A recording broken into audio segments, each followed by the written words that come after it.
Meron na pong itatanong si Mami. Sige po, Mami. Dito sa Caloocan, kawawang-kawawang senior. Kawawang-kawawa kami. Hindi kami makahingi ng gamot. Wala kaming nahihinging gamot kahit na aspirin o anuman. Wala. Pagkatapos, bibigyan kami ng 2,000 ayuda.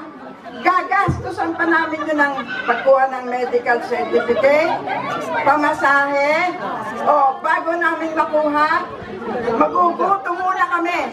Pipila kami ng napakatagal. Ganyan ang gawa nila sa mga senior dito. Kawawa kami. O, pag mangangako, bibigyan kami yung 500. Ako, 86 years old na ako. 2 beses pa lang ako nakakuha ng 500. Sa tulong lang ng aking pamangkin na konsehal. Kung wala akong pamangkin na konsehal, wala akong 500. Totoo yan. Hindi pa ako nagsinusinungaling. Teacher po ako. Retired teacher po ako. O, sige po. At saka isa pa po, sabi nga kanina, yung health benefit ng aming lugar, paano kaming magiging healthy? Ang babaho ng aming naaamoy. Oh.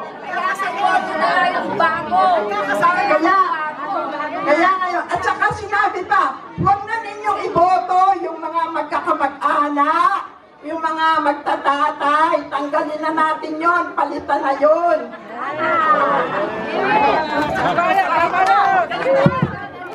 Sige po. Ngayon, ganito po, no? Ang inyong lingkod, hindi lang tayo nagsasalita. Doon sa mga sumusubaybay po sa amin sa Senado, yung sinabi po namin, ginawa po namin. Sinabi po namin, itataas namin yung sweldo ng sundalo, police, teacher, at lahat ng government employees, ginawa po namin yan. Pati pension ng mga sundalo at police, pati teachers. Ngayon, sinabi rin namin yung sa 4-piece law. So, ang inyong lingkod po ang nagpasa niyan at tataasan natin yung beneficiaries ng 4-piece dito sa Caloocan. No? Tapos, yung Expanded Senior Citizens Act, ang inyong lingkod po, isa sa author nun, yun po ang nagbibigay ng social pension na tinatawag na galing sa national. Opo, galing sa national yan, binibigay ho sa local, ibig sabihin pinapatubuan pa. Kaya kung Team Trillanes na po, makakarating po yan sa inyo. Ito. Kaya nga po, di ba? Kaya nga natin, para magbago ho sitwasyon, pili ho tayo ng bago. Kasi may mga kababayan tayo na kahit ang dami hong reklamo, pagdating sa botohan, orange pa rin. Di ba? O, mabibigyan ho ng 500 o 1,000, magbabago na kagad ang isip, makakalimutan na yung mga problemang pinagdaanan ng 3 taon.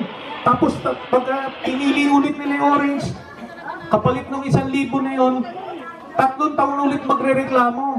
Tapos pagdating na naman ng eleksyon, makakalimot. Pag may ganun ho, nagiging sistema natin, kaya hindi po nagbabago dito sa Caloocan. Doon sa iba't ibang lungsod, umaasenso na sila kasi sinubukan nila yung bago. Yung Pasig na lang ho, yung milagro sa Pasig, yun po ang isipin nyo. Tinanggap nila yung pera, pero pinili nila yung bago. Ngayon ho, hindi na sila bumabalik. Kahit na anong bili ng boto sa kanila, si Vico Sotto ang binoboto nila kasi alaga yung buong pamilya nila, kinabukasan ng mga bata, yung mga senior, kapakanan ng mga senior, trabaho ng mga manggagawa. Yun po ang kailangan po natin dito. Okay po? Ang inyong lingkod, ni isang kaso ng korupsyon, walang mahanap yung mga kalaban natin, mga dambuhala sa politika. So doon natin makikita kung sino talaga yung subok na nagseserbisyo ng tapat. Okay po? So anyway, maraming salamat po sa inyo. Mabuhay po kayo lahat.